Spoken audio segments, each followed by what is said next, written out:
Hello friend, welcome to my YouTube channel. आज मैं आपको बताने वाला हूँ महाभारत चक्रव्यूह से निकलने में पांडवों ने क्यों नहीं की थी अभिमन्यु की मदद। वीडियो को जानने के लिए वीडियो के अंत तक बने रहें।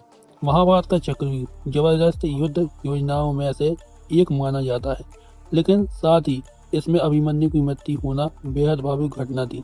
लेकिन चक्रव्यूह से जुड़ी कई ऐसी दिलचस्प बातें हैं जिसके बारे में लोग कम ही जानते हैं, जैसे कि चक्रव्यूह की रचना किस दिन या किस समय हुई थी और चक्रव्यूह से निकलने में बाकी पांडवों ने क्यों नहीं की थी अभिमन्यु की मदद।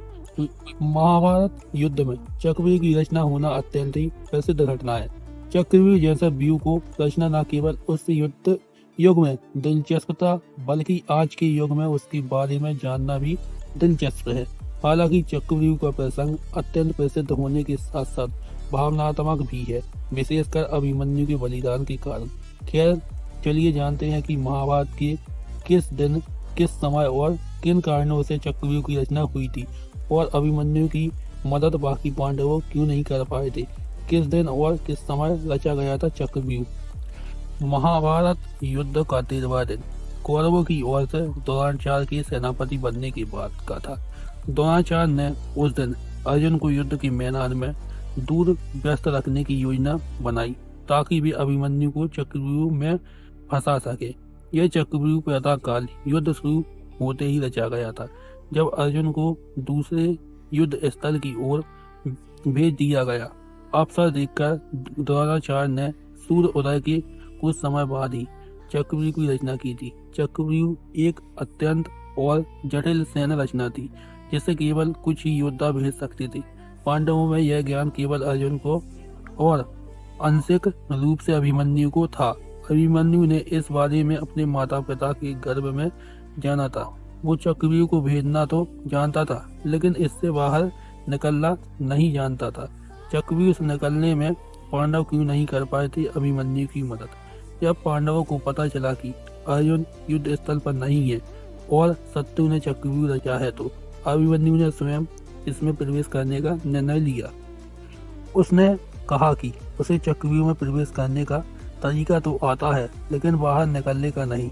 युधिष्ठिर और अन्य पांचों पांडवों ने वचन दिया कि वे उसके पीछे पीछे आएंगे, लेकिन जयप्रथ ने एक गुप्त वचन के तहत उन्हें रोक लिया।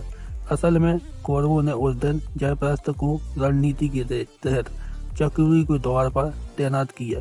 जयप्रथ को शिव से वरदान प्राप्त था कि वह एक दिन के लिए पांडवों को अकेले रोक सके। जैसे ही युधिष्ठिर, भीम, नकुल और सहदेव चक्रव्यूह में प्रवेश करने लगे, जयप्रथ ने उन्हें रोक दिया और सफलता से अकेले चारों को बाहर रोक लिया। अभिमन्यु अकेले चक्रव्यूह में लड़ता रहा और दुशासन, कर्ण, अश्वत्थामा, कृपाचार्य और द्रोणाचार्य जैसी महारथियों ने उसे घेर कर अनुचित रूप से मार डाला।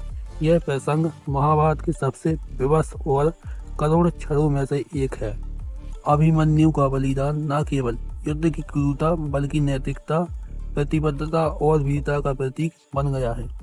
अभिमन्यु ने अकेले ही चक्रव्यूह भेद कर कई कौरवों को परास्त किया, लेकिन जब कौरव ने देखा कि वह बाहर नहीं निकल पा रहा, तो उन्होंने सभी नियम तोड़कर उस पर एक साथ हमला कर दिया, जिसमें कर्ण, द्रोण, कृपाचार्य, अश्वत्थामा और दुशासन जैसे महारथी शामिल थे, और इस तरह उसकी हत्या कर दी गई। यह घटना महाभारत के सबसे दुखद और क्रूर क्षणों में से एक मानी जाती है, जहां धर्म और अधर्म के बीच युद्ध में नैतिकता का पतन हुआ और एक वीर योद्धा को बलिदान हो गया। अगर आपको मेरा वीडियो अच्छा लगा हो तो वीडियो को लाइक कीजिए, चैनल को सब्सक्राइब कीजिए और वीडियो को ज़्यादा से ज़्यादा शेयर कीजिए।